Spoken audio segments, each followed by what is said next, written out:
the winter of our discontent, but I'm going to stop right there. I'll tell you why in a minute. I'm in Middleham, and MiddleHam Castle is just behind me, and that's where my boy Richard III grew up. I love English history, especially that era and period around the War of the Roses, Battle of Towton, places like that.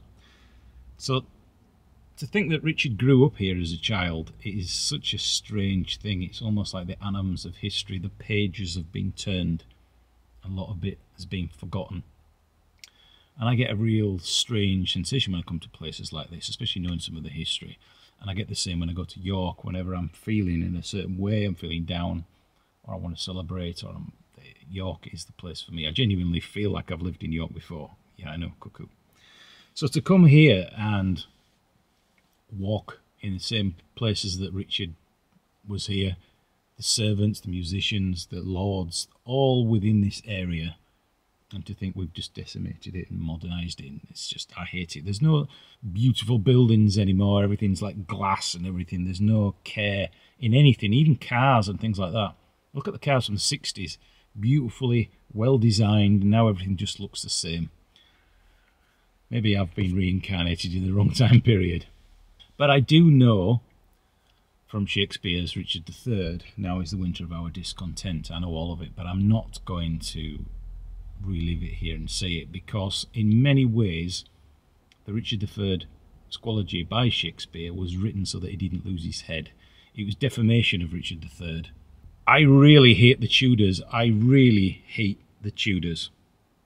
The dissolution of the monasteries and the churches and the abbeys. So when you go to all these ruins, they would still be in pristine condition, perfectly beautiful and maintained, if it wasn't for the effing Tudors, who basically dismantled half of them and sold them so that he could go to France and fight a war, because the Pope wouldn't annul his marriage because he wanted a bit of how's your father with somebody else. So yes, I hate the Tudors.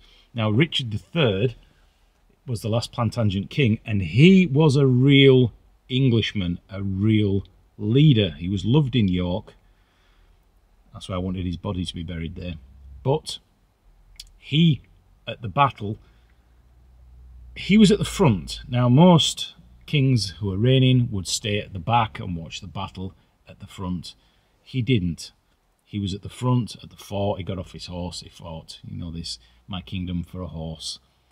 He basically went to the fort, and the Welsh, the dirty Welsh, backstabbed him, and he was supposedly 8 to 13 people on one.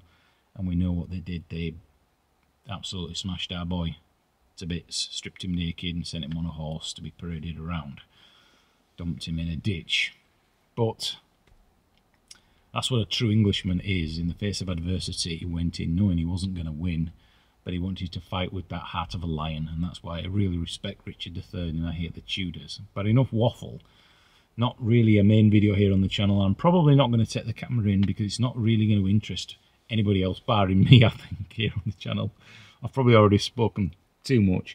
But my love of English history and the War of the Roses, it makes me feel part of this country, especially in a time when I think our traditions, culture, and just the whole essence of being English has been diluted to the point of we can't even have the words Easter on an Easter egg box without offending somebody, I think, who should be ignored. You want to live in this country, then you live with our traditions, culture and history and the way we are as a people. I think many of you know what I'm talking about. I'm very patriotic. God rest the Queen. God rest Richard III. Anyway, rant over. I'm going to get out of the van and reminisce as I walk in the same footsteps as Richard III. See you in another video coming real soon. You weren't expecting that, were you?